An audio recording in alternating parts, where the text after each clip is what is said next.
এই হইল আমার ঘর, তোমার হীরার মতো জামাইয়ের রাজপ্রাসাদ। আত্মীয় তো পাতাইতে আসে, তুমি তার থেকে 10 হাত দূরে থাকবা। আর এই ঘরের ভিতরে তুমি দরজা জানলা সবকিছু বন্ধ করে বসে থাকবা। ওমা, তুমি কত সুন্দরী একটা মাইয়া, আমার মতো একটা গরিবরে বিয়া করছে। এইটা যদি গ্রামের মানুষজন দেখে তাহলে জইলা পুরা পুরা। আমি কেন মানুষের বউ দেখতে যাবো? আমি কারো বউ দেখতে যাই না। আর হন আরেকটা কথা, তুমি কিন্তু পুষ্কুনিতে গোসল করতে যাইবা না। পুষ্কুনি থাকতে আমি কেন বাড়ির মধ্যে গোসল করুম? কোনো কথা না বুঝা যে তুমি খালি আমার প্রশ্ন করো, এটা কিন্তু একদম ভালো না। হনো, এই যে চরিত্রবান মানুষগুলা তোমার উকি ঝুঁকি দিয়ে দেখবে, তোমার গোসল দেখবে, এটা তো আমি সহ্য করতে পারবো না। হ্যাঁ, তুমি কইলা আর আমি মানলাম। কেন মানবা না?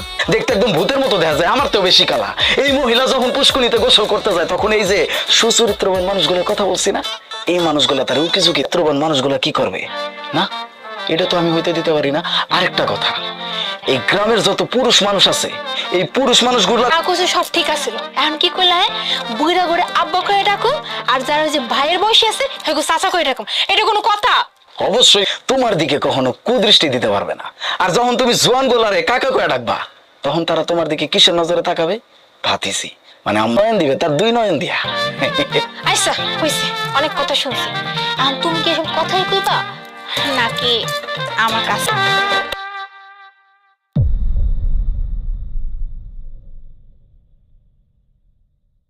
খালা তুই স্কিল লিগাইছস? হ্যাঁ, জাহেনতে আমার মায়ের ব্যাপারে কোনো কথা আমি তোর লগে কইতে চাই না, তুই যা।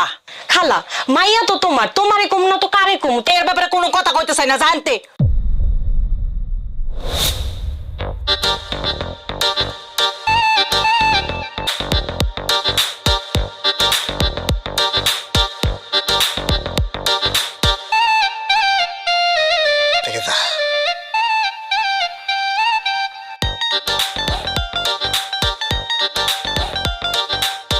আমি কি দেখতেছি? আসমানের চান সরাসরি জমিনে আইসা আমার সামনে খাড়াইয়া রয়েছে। জাগা, চাচার নাম কি? চাচা? কোন চাচা? আরে তোমার আব্বার নাম। ও, আমাকে গ্রামে বরকত মিয়া নামে তো কোনো লোক আছে বলে আমার জানা নাই। আমার আব্বা জানে গ্রামে? রে, খেলাটা শুরু হওয়ার আগে শেষ হয়ে গেল। আচ্ছা, এটা তোমার স্বামীর গ্রাম, তুমি বিবাহিত। তোমার বিবাহের আগে তোমার সাথে আমার কেন দেখা হলো না? আচ্ছা, কে সেই ভাগ্য? চাচা, আমি এই বেটা, দেখিস না আমরা দুজন রোমান্টিক ভাবে কত সুন্দর কইরা কথা কইতেছি। যা, আপনি কারে বেকল করতেছেন? উনি তো আমার তিনি। তিনি একেবারে থাপ পড়তে পর।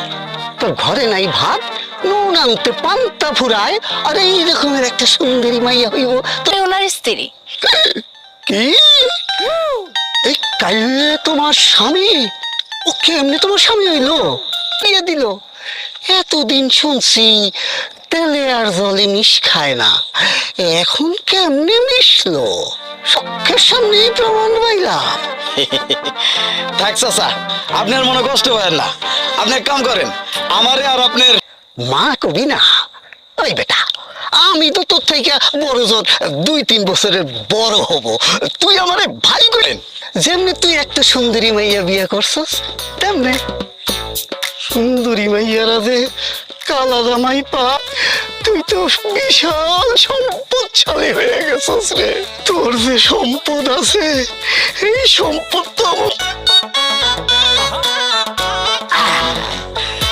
হয়েছে হয়েছে, আর ঘষাঘষি করে কোনো লাভ নেই। ঘষাঘষি করলে ওই মাইয়ারা না, ওই যে প্রেমে পড়ে, ওই যে গায়ের রং সাদা না কালা, দেখতে সুন্দর না সুন্দর, এসব দেখে না। মাইয়ারা প্রেমছেন, এই লেগে তো আমি আপনার ভাতিজারে বিয়ে করছি। আচ্ছা শোনো, তুমি আর বাড়িতে চলো, তোমার আমি এই নিজের হাত দিয়ে মা। আমার বউয়ের হাতে মাছ দেওয়া ভাত খাবো চাচা।